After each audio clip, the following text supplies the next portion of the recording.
இந்த உலகத்துல எத்தனையோ மிஸ்ட்ரி இருக்கு. அப்படிப்பட்ட இந்த உலகத்துல ஏரியா 51 அப்படின்னு சொல்ல இந்த ஒரு இடத்துல இன்னுமே பாத்தீங்கன்னா நிறைய மர்மங்களும் நிறைய மிஸ்ட்ரியும் இருந்துட்டு இருக்கு. அதெல்லாம் சரி, ஏன்டா அதை பத்தி இப்ப பேசுற அப்படின்னா, இப்போ ரீசெண்டா டொனால்ட் ட்ரம்ப்பும் பாரக் ஒபாமா இவங்க ரெண்டு பேரும் யூஎஸ் பிரசிடென்டான இவங்க ரெண்டு பேரும் பாத்தீங்கன்னா இப்போ இந்த ஏலியனை பத்தி பேச ஆரம்பிச்சிருக்கிறாங்க. வேர்ல்டு வைடு எங்கேயும் பார்த்தீங்கன்னா எப்ஸ்டீன் ஃபைல்ஸ் ட்ரெண்ட் ஆயிட்டு இருந்தது. நிறைய கேஸும் நிறைய சலசலப்பும் இருந்து அதே நேரத்துல இப்போ எப்ஸ்டீன் ஃபைல்ஸை தூக்கி வீசிட்டு இப்போ டொனால்ட் ட்ரம்ப் ஏலியன் ஃபைல்ஸ் அப்படிங்கிற இந்த ஒரு விஷயத்தை பத்தி பேச ஆரம்பிச்சிருக்காரு. அப்படிப்பட்ட இந்த விஷயத்துல மெயினா பாரக் ஒபாமா என்ன சொல்லியிருக்காருன்னா, ஒரு இன்டர்வியூல கேட்டிருக்காங்க, ஏலியன்ஸ்லாம் இருக்கான்னு கேட்கும்போது, எஸ் ஏலியன்ஸ்லாம் இருக்கு. நம்ம எப்படிங்க நம்ம பூமியில இருக்கிற மாதிரி இது பிரபஞ்சங்கிறது பெருசு, அதே மாதிரி ஒரு பிரபஞ்சத்துல இந்த மாதிரி ஏலியன்ஸ் இருக்கும். ஆனா ஏலியன்ஸை பார்த்தது கிடையாது. நான் இதெல்லாம் சொல்றதை வச்சு நீங்க ஏதோ ஏரியா 51 அப்படின்னு சொல்லி நினைச்சிடாதீங்க அப்படின்னு சொல்லி இந்த ஒரு பிளேஸான ஏரியா 51 இதை பத்தி பேசியிருக்காரு. நம்ம பாரக் ஒபாமா மட்டும் சொல்றது இல்ல, இந்த வேர்ல்டு வைடு எல்லாரும் சொல்றாங்க ஏலியன்ஸ் அப்படின்னு ஒண்ணு சொன்னோம்னா அது மெயினா போய் நிக்கிற ஒரே இடம் எதுனா ஏரியா 51 அப்படிங்கிற இந்த ஒரு இடம் தான். ஏரியா 51க்கும் ஏலியனுக்கும் என்ன சம்பந்தம் இருக்கு? நிஜமாவே ஏரியா 51 எதுக்காக உருவாக்கப்பட்டது? இப்போ ஏரியா 51ல என்ன நடந்துட்டு இருக்குது? அதை பத்தி வெளியே யாராவது சொல்லியிருக்காங்களா அப்படின்னு கேட்டீங்கன்னா, ஒருத்தர் அங்கிருந்து வேலை பார்க்கறேன்னு அப்படி சொல்லி ஒருத்தர் இன்டர்வியூ கொடுத்திருக்காரு. இந்த வீடியோல என்ன பார்க்க போறோம்னா, இதை பத்தி தான் ஃபுல் டீட்டெயிலா பார்க்க போறோம். அதுக்கு முன்னாடி கீழே இருக்க சப்ஸ்கிரைப் பட்டனை சப்ஸ்கிரைப் பண்ணிருங்க. இந்த மாதிரி நிறைய வீடியோ உங்களை தேடி வரும். ஃபர்ஸ்ட் ஆஃப் ஆல் ஏலியனுக்கும் இந்த ஏரியா 51க்கும் உள்ள சம்மந்தத்தை பார்க்குறோம். இது எங்க இருந்து ஆரம்பிச்சது மக்களுக்கிடையே அப்படின்னு பார்த்தீங்கன்னா, இதுக்கு நம்ம ஒரு சின்ன பிளாஷ்பேக் பண்ணும். 1947ல ரோஸ்வெல் அப்படின்னு சொல்லி ஒரு இடத்துல எல்லா மக்களும் பார்த்தீங்கன்னா, நான் ஒரு யூஎஃப்ஓவை பார்த்தேன்னு சொல்லி எல்லா மீடியாவும், அங்க இருக்கிற எல்லா மீடியாஸும் எல்லா இடத்துலயும் பார்த்தீங்கன்னா இந்த ஒரு விஷயம் ட்ரெண்ட் ஆகுது. அதை பார்த்து அங்க இருக்கிற கவர்மெண்ட் என்ன சொல்றாங்கன்னா, ஏங்க அதெல்லாம் யூஎஃப்ஓலாம் கிடையாதுங்க, அதெல்லாம் ஏலியன்லாம் கிடையாது, அது வந்து ஒரு வெதர் பலூன், இந்த வெதரை இது கண்ட்ரோல் பண்றதுக்காக இது ஒரு வெதர் பலூனுங்க அப்படின்னு சொல்லி அந்த ஒரு இதை பார்த்தீங்கன்னா அப்போ அப்படியே அமுத்தி வைக்கிறாங்க. கொஞ்ச நாள் கழிச்சு அங்க இருக்கிற மக்கள் என்ன சொல்றாங்கன்னா, இல்லைங்க அப்ப நாங்க பார்த்தது என்ன பொய்யா, அது யூஎஃப்ஓ தாங்க, அங்க இருந்து நோய்டா பேஸ் அப்படின்னு சொல்லி ஒரு இடத்துல பார்த்தீங்கன்னா அது கிராஷ் ஆச்சு. அங்க இருக்கிற யூஎஸ் ஏர்ஃபோர்ஸ் என்ன பண்றாங்கன்னா, அந்த டிபிரிஸை கலெக்ட் பண்ணி அங்க இருக்கக்கூடிய ஒரு இடத்துல பாத்தீங்கன்னா வச்சு ஆய்வு பண்ணிட்டு இருக்காங்க. அதை பாத்தீங்கன்னா அதோட டெக்னாலஜி எல்லாம் பாத்தீங்கன்னா இது பண்ணிட்டு இருக்காங்க. அங்க ஏலியன்ஸும் இருக்கு அப்படின்னு சொல்லி இங்கேதான் இது ஸ்டார்ட் ஆக ஆரம்பிக்குது. அப்புறம் 1997ல இந்த கேஸை பாத்தீங்கன்னா கவர்மெண்ட் எப்படி க்ளோஸ் பண்றாங்கன்னா, ஏங்க இது வந்து இந்த ஏர் பலூனும் எதுவும் கிடையாதுங்க, இது பாத்தீங்கன்னா ஒரு ஸ்பை பலூன், மொகுல் அப்படின்னு சொல்லிட்டு இருக்கிற ஒரு ஸ்பை பலூனுங்க. இதையே நாங்க தயாரிச்சோன்னு பாத்தீங்கன்னா அப்போ சோவியத் யூனியன் பாத்தீங்கன்னா நிறைய இந்த ஆட்டம் நியூக்ளியர் பத்தின நிறைய பத்தின டெஸ்ட் பண்ணிட்டு இருக்காங்க. அதை நாங்க ஸ்பை பண்றதுக்கு இந்த பலூனை இது பண்ணணும்னு சொல்லி அப்போ அந்த பேச்சை பத்தின முடிக்கிறாங்க. அப்போ மக்களுக்கு பத்தின இதை பத்தி ஒத்துக்க முடியல. அப்ப இருந்து பாத்தீங்கன்னா இந்த ஏலியன்ஸ் அங்கேதான் நடக்குது அப்படின்னு சொல்லி அப்ப இருந்த இந்த ஏலியன்ஸ் அப்படிங்கறது அந்த அமெரிக்கா ஃபுல்லும் ட்ரெண்ட் ஆகுது. அப்படியே நம்ம கொஞ்சம் தூரம் தாண்டி வந்தோம்னா ஏரியா 51 இது எதுக்காக அமெரிக்கா பத்தின உருவாக்கப்பட்டது அப்படின்னு சொல்லப்படுறாங்கன்னா, 1955ல சிஐஏ சென்ட்ரல் இன்டெலிஜென்ஸ் ஏஜென்சி, இது என்னன்னு பாத்தீங்கன்னா இப்ப எப்படி நம்ம இந்தியாவுக்கு சிபிஐயோ அந்த மாதிரி அமெரிக்காவுக்கு இந்த சிஐஏ, அதுல வேலை பார்க்குற ஒரு ஆபீசரான ஆலன் டல்லஸ் அப்படிங்கிற ஒரு ஆபீசர் அவரோட அசிஸ்டன்டான ரிச்சர்ட் எம் பிசல் அப்படின்னு சொல்லி ஒரு ஆள்கிட்ட ஒரு டாக்குமெண்ட் கொடுக்குறாரு. அது அந்த பிசல் என்னப்பா இது என்ன சார் இது டாக்குமெண்ட் கேட்கும்போது, இது நம்ம மேற்கொள்ளக்கூடிய ஒரு சீக்ரெட் மிஷன், இது என்ன சார் மிஷன் அப்படின்னு கேட்கிறாரு. இது பாத்தீங்கன்னா இப்போ போர்க்காலம், அதனால அமெரிக்காவுக்கு மோஸ்ட் அட்வான்ஸான ஒரு ஏர்கிராஃப்ட் பாத்தீங்கன்னா தேவை அப்படின்னு சொல்லி இந்த U2 அப்படின்னு சொல்லி ஒரு ஸ்டெல்த் ஏர்கிராஃப்டை கிரியேட் பண்றதுக்கு ஒரு பேஸ் வேணும். இது பாத்தீங்கன்னா எந்த ஒரு வெளிநாடுகளுக்கும் தெரியக்கூடாது, ஏன் நம்ம மக்களுக்கே தெரியக்கூடாது, இது வெறும் நம்ம இந்த சிஐஏ மட்டும் வச்சு ஒரு சீக்ரெட்டா ஒரு ப்ராஜெக்ட் பண்ணணும் அப்படி சொல்லி இந்த டாக்குமெண்ட்டை அந்த பிசல் அப்படிங்கிறவர்கிட்ட அவர் கொடுக்குறாரு. அவரும் யோசிக்கும் போது பக்கத்துல நொவேடா டெசர்ட் அப்படிங்கிற ஒரு இடத்துல பக்கத்துல க்ரூம் லேக் அப்படின்னு சொல்லி ஒரு இடம் இருக்கு. அந்த இடத்து பக்கத்துலதான் இந்த ஏரியா 51 அப்படிங்கிற இந்த இடத்த கட்டுறாங்க. ஓகேப்பா, இதை கட்டிட்டாங்க, இதுக்கு எப்படி ஏரியா 51 சொல்லி பேர் வந்துச்சு அப்படின்னு பாத்தீங்கன்னா, இதை ஃபர்ஸ்ட் எல்லாரும் க்ரூம் லேக் அப்படின்னு தான் சொல்லிட்டு இருந்தாங்க. இந்த பிசல் ஒரு நாள் இந்த ஆலனுக்கு ஃபோன் பண்ணி என்ன சொல்லியிருக்காருன்னா, சார் நான் இந்த மாதிரி ஒரு பேஸை கண்டுபிடிச்சிட்டேன், அந்த பேஸ் நம்ம மேப்ல பாருங்க, ஏரியா 51 அப்படிங்கிற இந்த ஒரு இடத்த பாருங்க அப்படின்னு. என்னடா மேப்ல எப்படி ஏரியா 51 இருக்கும் அப்படின்னா, இந்த நம்மளுக்குரிய மேப்ல தான் அங்க இருக்கிற ஸ்டேட்ஸும் அங்க இருக்கிற டிஸ்ட்ரிக்ட்ஸும் இப்ப எப்படி நம்மளுக்கு தெரியுதோ அந்த மாதிரி தெரியும்.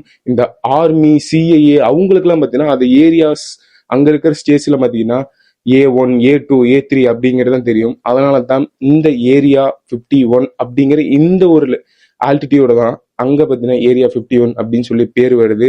ஸோ இதுதான் பாத்தீங்கன்னா இந்த ஏரியா 51ங்கிற இந்த நேமுக்கான ஒரு பேரு. அப்படியே கொஞ்ச காலம் கடக்குது.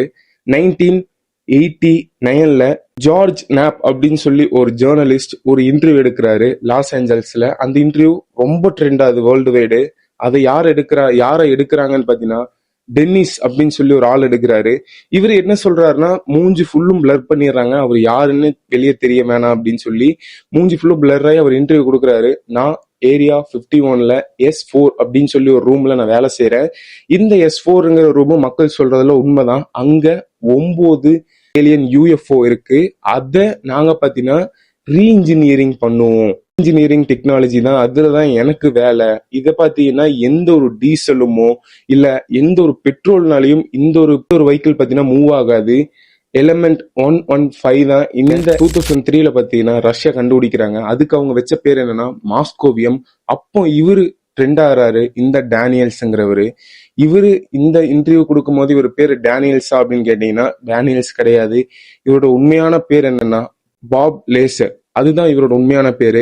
ஏன் இவர் மறைச்சிட்டு இன்டர்வியூ கொடுத்தாருன்னு பாத்தீங்கன்னா, கொஞ்சம் இந்த ஏரியா 51ங்கிறது ஒரு கிரிட்டிக்கலான இடம். அதை பத்தி நம்ம கவர்மெண்ட்டுக்கு ஆப்போசிட்டா பேசுறோம் தெரிஞ்சு அங்க இருக்க நியூஸ் ரிப்போர்ட்டர்ஸ், நியூஸ் சேனல்ஸ்க்குலாம் ஓகே இந்த மாதிரி நேம மாத்திரன்னு சொல்லி அப்புறம் தான் இவருக்கு தெரிய வருது இவரோட பேர் வந்து பாப் லேசர் அப்படின்னு.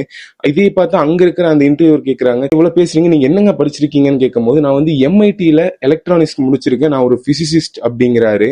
அது மட்டும் இல்லாம அவர் என்ன சொல்றாருன்னா, இந்த ஏரியா 51க்கு பாத்தீங்கன்னா நம்ம எப்பவும் போல ரோட்வேஸும் போக முடியாதுங்க, அங்க பாத்தீங்கன்னா கப்பல் மூலியமும் போக முடியாது, ஏன்னா ஃபுல்லும் டெசர்ட், ரோட்வேஸும் போக முடியாது, அப்புறம் எப்படிங்க நீங்க போவீங்கன்னு கேட்கும்போது அங்க ஒரு பிரைவேட்டான ஒரு ஏர்கிராஃப்ட் இருக்கு, அந்த ஏர்கிராஃப்ட்ல தான் நம்ம போய் இறங்க முடியும் அப்படின்னு சொல்றாரு. அப்புறம் இந்த இது கேட்கிறாரு, சரி ஓகேங்க நீங்க எல்லாம் இதெல்லாம் சொல்றீங்க, நீங்க இவ்வளவு படிச்சிருக்கேங்கிறீங்க, அதோட இது காட்டுங்க, சர்டிபிகேட் எல்லாம் காட்டுங்கும் போது இல்ல இந்த கவர்மெண்ட் பாத்தீங்கன்னா நான் அங்க வேலை செஞ்சுட்டு எனக்கு நிறைய டாக்குமெண்ட்ஸை படிச்சேன், நிறைய இந்த ஏலியன்ஸ் எல்லாம் எப்படி நம்ம நாட்டுக்கு வந்தது, நிறைய ஏலியன்ஸ் எல்லாம் உள்ள இருக்கிறத நான் பார்த்திருக்கேன், இதெல்லாம் பார்த்தனால அங்க இருக்கிற கவர்மெண்ட் எனக்கு கொலை செய்யறதுக்கு கூட தயங்க மாட்டாங்க, அதனால தான் நான் இந்த இன்டர்வியூ கொடுக்குறேன். அதனால அந்த மாதிரி என்னோட இந்த மாதிரி நிறைய டாக்குமெண்ட்ஸை அவங்க ரிமூவ் பண்ணிட்டாங்க, நிறைய டாக்குமெண்ட்லாம் அழிச்சிட்டாங்க அப்படின்னு அந்த பாப் லேசர் அப்படிங்கிறவர் இவர் சொல்றாரு. மக்கள்லாம் பார்த்தீங்கன்னா அந்த இன்டர்வியூ பார்த்து ரொம்ப இதாரு. ஏன்னா 90 காலத்துல இந்த ஏலியன் அப்படிங்கிற ஒரு வார்த்தையை பார்த்தீங்கன்னா எல்லாத்துக்கும் புதுசு. அது மட்டும் இல்லாம இந்த ஏரியா 51 அப்படிங்கிற இந்த இடத்த பத்தி பேசுறதுனால இவர் பார்த்தீங்கன்னா நல்லா ட்ரெண்ட் ஆகுறாரு. இதை பார்த்து அங்க இருக்கிற கவர்மெண்ட்ஸ்ல என்ன சொல்றாங்க, எப்பா அந்த ஆள் ஒரு பொய், இவன் நீங்க அப்படியே MITல படிச்சவனா இருந்தாலும் அவனோட இதை காட்ட வேண்டியதானே, அவனோட டாக்குமெண்ட்டை காட்ட வேண்டியது, ஏன் காட்டல அப்படின்னா, ஏன் காட்டல, அப்ப இதுல இருந்து உங்களுக்கு தெரியல அவன் சொல்றதெல்லாம் பொய்யுங்க, ஏங்க ஏரியா 51 ஒன்று இருக்குங்க, நாங்க ஒத்துக்கிறோம், அது எதுக்கு நாங்க ஆரம்பிச்சோம், இந்த மாதிரி ஸ்டெல்த் ஏர்கிராஃப்ட் உருவாக்குறதுக்கு தான் அப்படின்னு சொல்றாங்க. அது மட்டும் இல்லாம இந்த ஸ்டெல்த் ஏர்கிராஃப்ட் பத்தியும் சொல்றாங்க. இந்த ஸ்டெல்த் ஏர்கிராஃப்ட்னா என்னன்னா, ஸ்டெல்த் ஏர்கிராஃப்ட் எதுக்கு அமெரிக்கா உருவாக்கணும்னு நினைக்கிறாங்கன்னு பாத்தீங்கன்னா, அப்போ நிறைய வார்ல நம்ம இப்ப வச்சுக்கிற ஏர்கிராஃப்ட் எல்லாம் லைக் மிக், ரஃபேல் இந்த மாதிரி நிறைய ஏர்கிராஃப்ட் இருக்கு, அதெல்லாம் அதிகபட்சமான ஆல்டிடியூட் பாத்தீங்கன்னா 40,000 45,000 ஆல்டிடியூட் தான் பறக்கும். நம்ம அமெரிக்கா என்ன நினைக்கிறாங்கன்னு பாத்தீங்கன்னா, இதெல்லாம் தாண்டி மத்த நாட்டை நம்ம உளவு பார்க்கணும் அப்படின்னு சொல்லி நிறைய ஏர்கிராஃப்ட் பார்த்தீங்கன்னா உருவாக்க ப்ராஜெக்ட் பண்றாங்க. அதுல ஃபர்ஸ்ட் ப்ராஜெக்ட் தான் U2 locket U2 dragon lady அப்படிங்கிற இந்த ஒரு ப்ராஜெக்டுக்காக அந்த ஏரியா 51 அப்படிங்கிற இந்த ஒரு பேஸ் பார்த்தீங்கன்னா ஒரு உருவாக்கி இருக்காங்க. இது மட்டுமா அங்க இருக்குன்னு கேட்டீங்கன்னா, அங்க A12 SR7 பிளாக்பேர்ட், அது மட்டும் இல்லாம லாக்வுட் D21 ட்ரோன்ஸ், சோவியத் மிக் வார பார்த்தீங்கன்னா இவங்களும் ரீஇன்ஜினியரிங் பண்ணி அங்க வச்சிருக்கிறாங்க. இந்த மாதிரி நிறைய விஷயங்கள் இருக்குது. இதை பார்த்து தான் அந்த ஆள் பார்த்தீங்கன்னா UFOன்னு சொல்லி உளறிட்டு இருக்கான். இது நம்ம ஏர்கிராஃப்ட் மாதிரிலாம் இருக்காதுங்க, பார்க்குற UFO மாதிரி தான் இருக்கும். இதை பார்த்துட்டு அந்த பாபி லேசருங்கிற பார்த்தீங்கன்னா பைத்தியகாரத்தனமா உளறிட்டு இருக்கான், இது யாரும் நம்பாதீங்க அப்படிங்கிறாங்க அந்த ஒரு கவர்மெண்ட் சைட்ல இருந்து. ஏன் இந்த பாபி லேசரை பார்த்தீங்கன்னா மக்கள்லாம் நம்புறாங்க அப்படின்னா, மெயினான அந்த ஒரு விஷயம் எலிமெண்ட் 115. இந்த எலிமெண்ட்டுங்கிறது அப்போ 1980ஸ்ல பீரியாடிக் டேபிள்லயே கிடையாது. அப்ப எப்படி அவருக்கு அந்த எலிமெண்ட் நேம் தெரிஞ்சிருக்கும் அப்படின்னு யாருக்கும் தெரியல. அதை வச்சுதான் இங்க இருக்கிற மக்கள்லாம் பார்த்தீங்கன்னா கான்ஸ்பிரசி தியரியா என்ன சொல்றாங்கன்னா, எங்க இவங்க சொல்றதெல்லாம் பொய்ங்க, நிஜமாவே அங்க ஒரு ஏலியன் இருக்கு, ஜெராட் அப்படின்னு சொல்லி ஒரு ஏலியன் இருக்கு, அதான் அங்க இருக்கிறவங்க போஸ்ட்மார்டம் பண்ணி அதுக்குள்ள என்னென்ன இருக்கு, அதுல என்னென்ன டெக்னாலஜின்னு சொல்லி ஃபுல்லு டீகோட் பண்ணிட்டு இருக்காங்க அப்படின்னு சொல்லி இந்த ஏரியா 51 பத்தி இன்னி வரைக்கும் கான்ஸ்பிரசி தியரி போய்கிட்டு தான் இருக்கு. இது மட்டுமான்னு கேட்டீங்கன்னா, ஓகே இதெல்லாம் 90s அதுலயே முடிஞ்சிச்சு, இப்போ எது இல்லையான்னு கேட்டீங்கன்னா 2026லயும் அங்க ஒரு யூஎஃப்ஓ பார்த்ததா யாரு சொல்றாங்கன்னா, ஆண்ட்ரஸ் ஆட்டன் அப்படின்னு சொல்லி ஒருத்தர் சொல்றாரு. ஏங்க யூஎஃப்ஓ நான் பார்த்தேங்க இந்த ஏரியா 51 மேல இப்போ பறந்தது அப்படின்னு சொல்லும் போது அங்க இருக்கிற கவர்மெண்ட் எதை சொல்லி மறுபடியும் கட்டுறாங்கன்னா, இது B2 பாம்பருங்க, பாம்பர் ஏர்கிராஃப்ட், இதை ஒரு பார்த்து யூஎஃப்ஓ நினைச்சுக்கிட்டாரு அப்படின்னு சொல்லி இன்னி வரைக்கும் பார்த்தீங்கன்னா மிஸ்ட்ரி உள்ள இருந்துகிட்டே தான் இருக்கு.